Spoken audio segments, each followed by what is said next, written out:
Fulfilling your ninja fantasy and playing a hero that is not only fun, but also has great potential to get a lot of work done all on his own. One would assume that Genji falls into the category of solo carries that so many DPS players in solo queues strive to be. But Genji, as much as any other hero in this game, works way better when you play him as part of the machinery that is your team. Some of you might be surprised to find me talk about Genji all of a sudden, when previously my focus was on Zenyatta. That is kind of a big leap to go from one hero to another. But you might also remember that a little while ago, in response to my community's concern that I was disconnected with the issues that lower elo players are dealing with, I made a new account on which I decided to only play heroes that I am bad at. I placed in Platinum around 2600 last season, I got 2900 this season, and I started to pick up some new heroes. And with new heroes obviously come new mistakes. The mistakes that I want to highlight today were some that I made on multiple occasions myself, and I have also seen other players in this rating mess up in a similar fashion. And since Platinum is one of the most stacked ranks in Overwatch, I feel like it might be of value to you guys if I start showing you my misplays and talk about what I, and subsequently maybe even you, could do better. The match that I'm going to focus on today was on Oasis, where our 6-stack was playing against another 6-stack. And while we may have had a resounding victory, that does not mean that I was playing to my fullest potential. So let's jump into our first clip of the day to see where I messed up. Now, try to ignore the diamond emblem. I literally just got it a couple of matches ago, and at this point, I'm just as likely to lose it as I am to keep it. It's the same as what I said for my main account. Hitting 4K does not make me a GM player. It's about how long I can stay in it. At any rate, here you can see that we decided to play a dive comp and wrap around the left side rather than trying to take the high ground. Seeing their composition, we figured that the smartest way of approaching this fight was to bait them into diving us. Catch the dive and take out their tanks because they would not be able to get any healing out in the fray with their supports consisting of Moira and Mercy. Now, what you see here is a trend throughout this match. I, as Genji, am frontlining. I put myself in front of my tanks for really no reason whatsoever. I'm trying to get some ultimate charge by poking from afar, and I'm just waiting to catch their dive. Now, when they do dive us, I get chunked down almost to 0 because I get comboed on by the Winston, and I also took splash damage from the Pharah, which is something I should have very well expected. I do get away with my life, their D.Va is feeding, and I decide to grind her mech for ultimate charge and to stop her from taking out our supports. Now, here is where the biggest mechanical misplay happens. You see the pilot D.Va that is low enough for me to dash combo into her, but because I'm spamming shift to use it off of cooldown, I accidentally hit it twice, taking out the D.Va but also re-dashing into the stairs, putting myself in the middle of the enemies with no way of getting out. You can clearly see by the way I'm moving my mouse that I'm pretty confused as to where my dash went, and ultimately I end up taken out. What you can learn from this is to not only expect what the enemies are doing, but also act accordingly. Yes, I may have been trying to bait them into a dive so we can counter dive them, but I should have avoided getting comboed on by the Winston, and I should have expected the Pharah to add damage to the mix as well. In the second part, you can clearly see that I started panicking because I wanted to take out the D.Va, but my dash was still on cooldown for another second. I spam the button, end up hitting it twice like an idiot, and feed like it's nobody's business.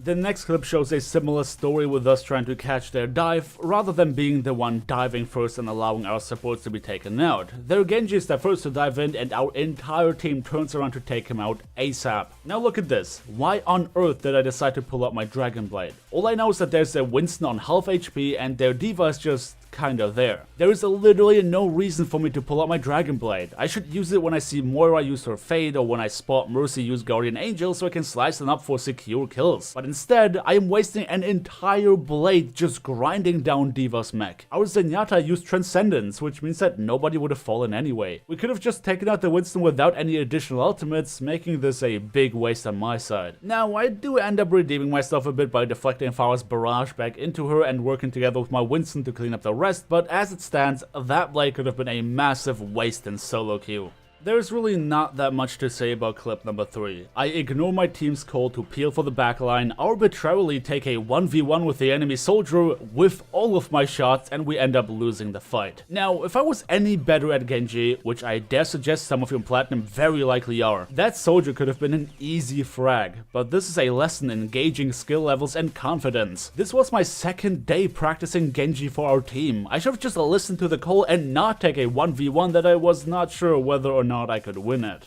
Alright, here's another one that showcases perfectly why diving in without having a way out is a terrible idea. You can immediately see that I am doing the thing again. Yes, I am frontlining as Genji, stepping ahead of my tanks. At least I do have the brains to back out a bit as soon as I see the Roadhog, but then almost immediately turn off a switch in my brain that gets rid of all the logic present in my very being. I dash in without my deflect being off of cooldown, frontline again, and pay for it by getting hooked. So if there's anything you can learn from this, it's again, don't dive in without having a way out. I dash into somebody at random, well knowing I would not be finishing any frags, and I also knew that my deflect was on cooldown when I stepped in front of my tanks and outside the Winston bubble. So really nothing I did here was really smart to any capacity. Now for some closing thoughts at the end of the video. I am aware that some people are probably going to complain about the fact that I use footage of me 6-stacking rather than solo queuing. And of course I'm trying to provide information here that is relevant to the majority of you. And fact is that most people simply play in solo. There were more plays I could have highlighted in this match as either smart or stupid, but they would be smart or stupid in relation to the fact that we were a 6-stack playing against another 6-stack. Everything I pointed out today with my choice of that match specifically were things that I believe are quite common around this rating, things you can learn from even when you play in solo. The reason I picked those things too was that I did not realize that I was doing most of these misplays mid-game. Was it not for me going back to review the footage, I would have probably kept on making those mistakes in more matches to come. Winning is kind of a double-edged sword. Sure, it's cool to get some elo, and winning is obviously nice, but you can usually learn much more from losing.